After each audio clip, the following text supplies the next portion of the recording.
Hey everybody, this is Armijo, ChatArmijoCoaching.com.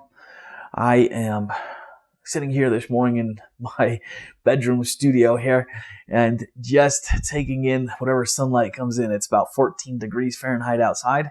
I'm not sure what that is in centigrade, but it is beyond freezing, well below freezing. Today's video is a little bit different because like many of you, I also work around people and in a business corporate environment. Now, I don't do this all the time. It's more consulting and part-time stuff that I do. But I did it for years and years and years prior to that.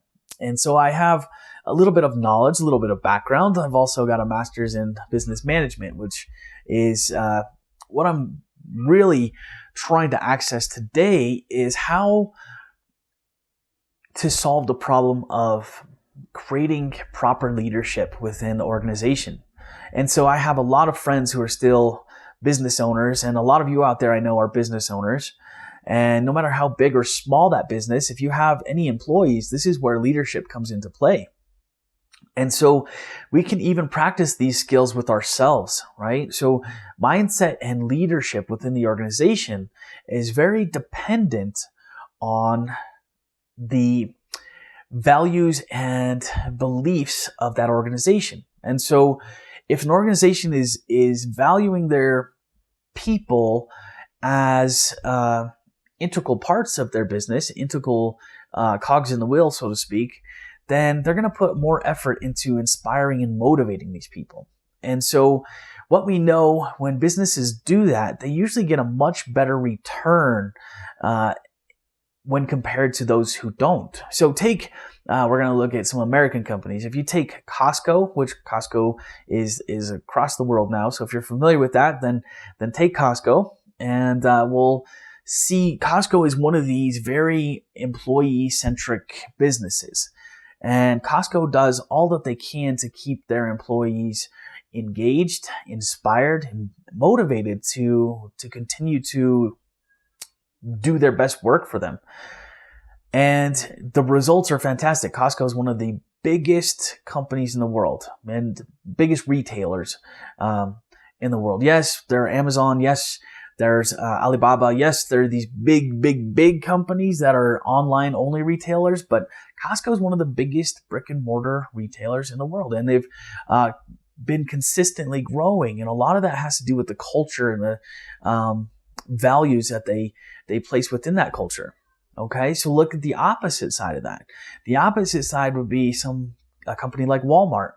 Walmart does very good at stating that they're employee friendly, that they're doing these things. But if you start to dig into what really happens, start to talk to people who work over there, it is not what it seems. It's basically that, you work for your minimum wage, maybe a little bit higher than minimum wage, hourly position, and if you don't do what I say, we can replace you.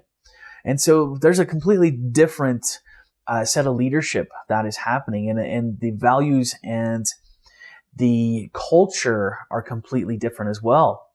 Walmart is about selling cheap stuff at cheap prices, right? And a lot of that cheap stuff.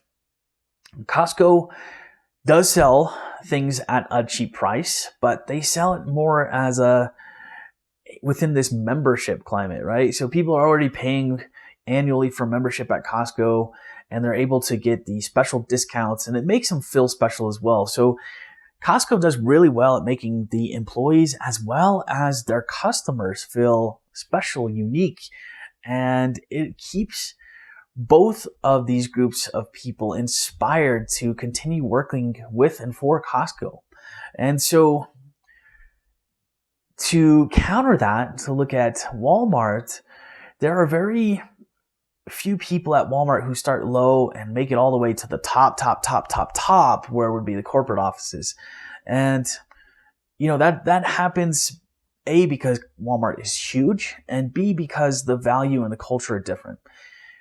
Walmart sees their employees more as necessary cogs in a wheel, right?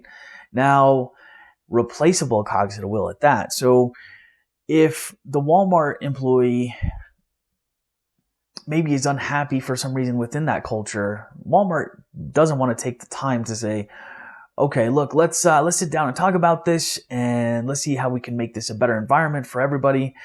Walmart will just say, okay, well, feel free to leave. We'll get you, get somebody in your place as soon as we can, and life goes on, right? And so as leaders, what type of mindset do we need to have as leaders? If we look at an organization, any kind of business organization, and we have a team that's working on projects, right? Or maybe we manage a few teams that are working on projects. What we need to do is not look at these people as workhorses or non-essential aspects of the business like Walmart would do. They just churn out new people, new product, and everything is just constantly in motion. But when we're in a business organization, we can't really do that. We don't have the opportunity to do that. We usually have people that are specialized in certain fields, certain aspects of the business, of the job. And so what we need to do as leaders is to have the mindset that says, all of these people here have something special and unique about them. That's why we hired them. And each of their gifts and talents can fit right into our organization and fit especially into these teams that we've got them grouped into. And so what we need to do is inspire our team members to embrace their strengths, embrace their talents, and to not fault them when they are in a position that is not normal to them, right? So if we look at our team that we're managing in a corporate environment, and this team is working on a project that has to be done in a certain time frame, as most projects must be done, what we need to do is look at our team and say, okay, this group of people here is really good at doing this. Maybe they're the idea makers, right? And this group of people over here is really good at putting it all together. They're the technological side, right? The tech side. And then the other group of people here are really good at keeping everything within that time frame and making sure our budgets are met.